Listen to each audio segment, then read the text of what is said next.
Hello and welcome everyone. This is Minu at AngloLink. Today's video is about word order. That's the way that native speakers arrange their words in a sentence. By the end of the video, you will have a good understanding of how to sequence your words to construct an English sentence. This will help you in two ways. First of all, it will improve your listening comprehension because you will be able to predict what type of information is likely to be next in a sentence. It will also improve your own fluency because by learning the English word order, you will be able to stop thinking in your own language and translating word for word into English. Now, I've divided this lesson into two parts. In the first part, we're going to look at sentence structure, and in the second part, we're going to look at the position of adverbs, like usually, currently, sometimes, etc. So please remember to subscribe so we can let you know when the second part of the lesson is online. When you're ready, we can begin with the first part of this lesson on word order. Word order, part 1. In this part, we're going to focus on sentence structure. The most common order of the different elements of a sentence in English is who, what, where, when, how, and why. Who, what, where, when, how, and why. A sentence usually begins with who, that's a subject, followed by what, a verb. For example, John called, or the bus returned.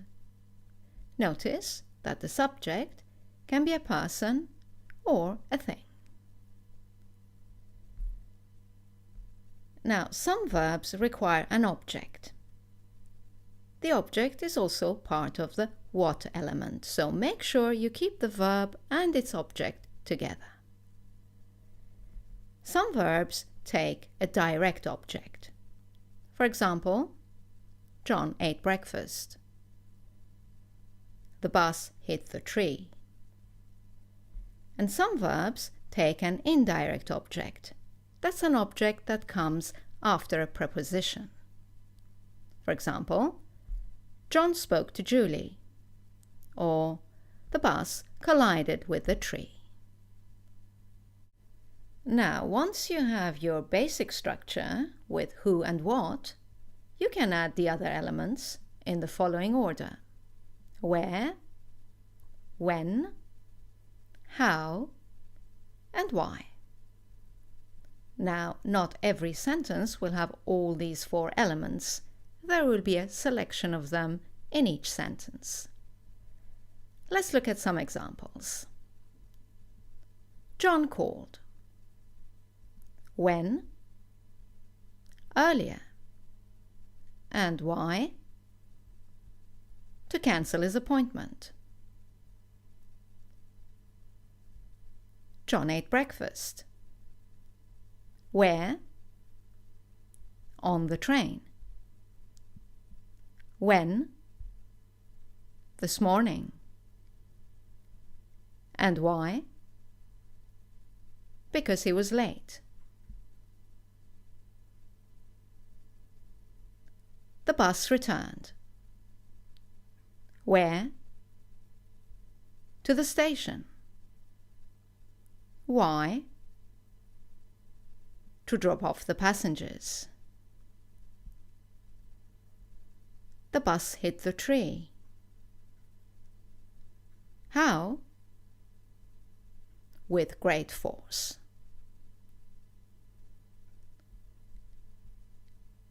Now, if one of these elements is composed of different parts, we usually go from the smaller unit to the larger one. For example, if there are different elements of when,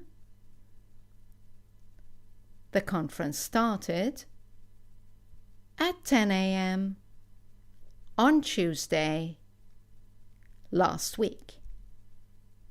the smaller element of when, time at 10 a.m., day on Tuesday, and then week, last week. If you have different elements of where, once again, we go from the smaller one to the larger one. They live in a flat, in a big city, in India. A flat, the city, and then the country. Right, there's a specific case I'd like to mention now. You may occasionally hear a sentence start with an element other than who. This happens when you want to emphasize that element, and remember that your voice should emphasize it as well. And in written form, you should separate that element from the sentence with a comma. Just make sure that there is a good reason for emphasizing the element that you're putting at the beginning of the sentence, or you will sound unnatural. Let's look at some examples. Let's start with putting where at the beginning of a sentence. If we look at one of our earlier examples, for example, John ate breakfast on the train this morning, and put the element of where, that is, on the train, at the start of this sentence, you will notice that it doesn't sound very natural. On the train, John ate breakfast this morning, because there is no reason to emphasize this element. It's unnatural. However, if we contrast on the train with another place, for example, at the office, then we have a good reason to put this element at the beginning of the sentence. On the train, John was fine, but at the office, he felt sick. Let's look at an example where we put when at the beginning of the sentence.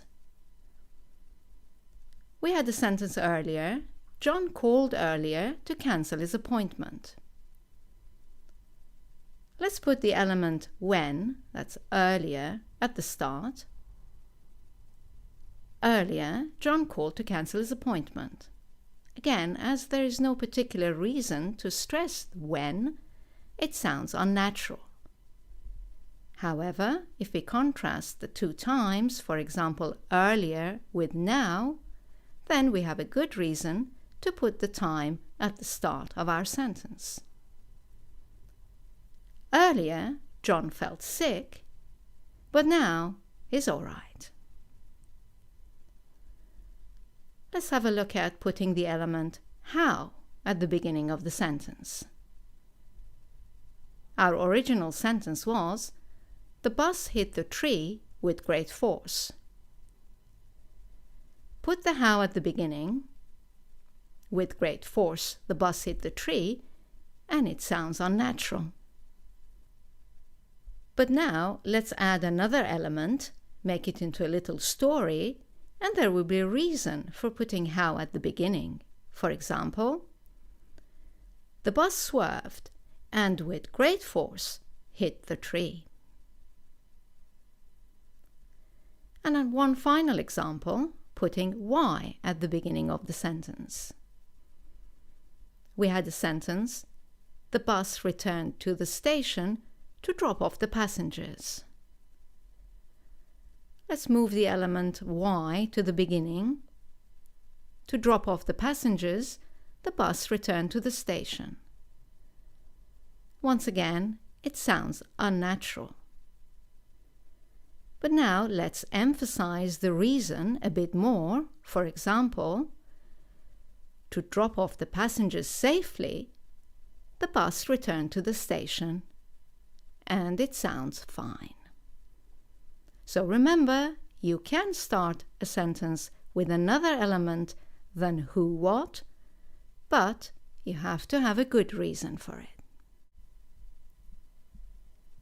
Right, it's time now to look at some common mistakes.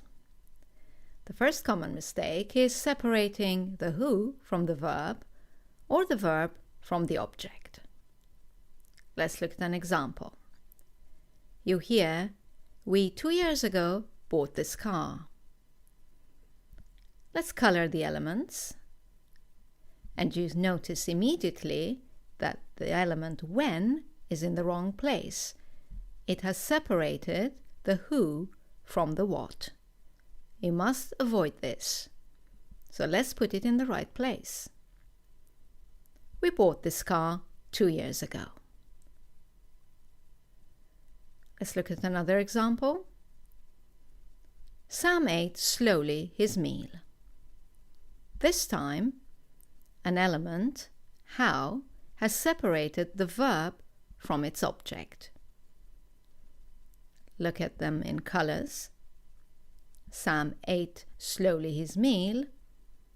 Ate and his meal are both parts of the element what, and they should stay together. So let's move slowly to where it belongs. Sam ate his meal slowly. The second common mistake is mixing the order of where, when, how, and why. Let's look at some examples. We drove at the weekend to the seaside. If we bring the colors in, you will see immediately what's gone wrong. The where and the when are in the wrong place. The correct order is we drove to the seaside at the weekend. Let's look at another example. He goes by train to work. Once again, the where and the how have been switched.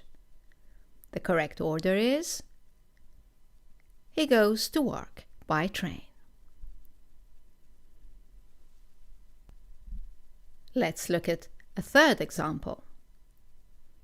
They contact everyone because it's easier by phone.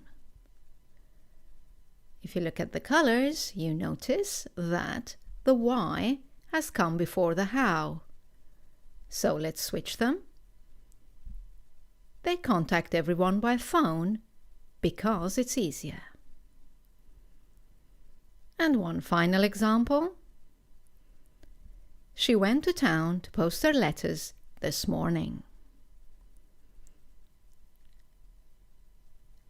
What's gone wrong is that the why, once again, has come before the when. Let's put them in the right order. She went to town this morning to post her letters. Well, that's all for part 1 of our video on word order. I hope you've enjoyed it. As you know, you can now go to our website, anglolink.com, to review this point with further examples and online exercises. And please also remember to rate, comment, and subscribe. Thank you for watching, and I look forward to seeing you in part 2 of our video on word order, where we will be looking at position of adverbs. Bye now.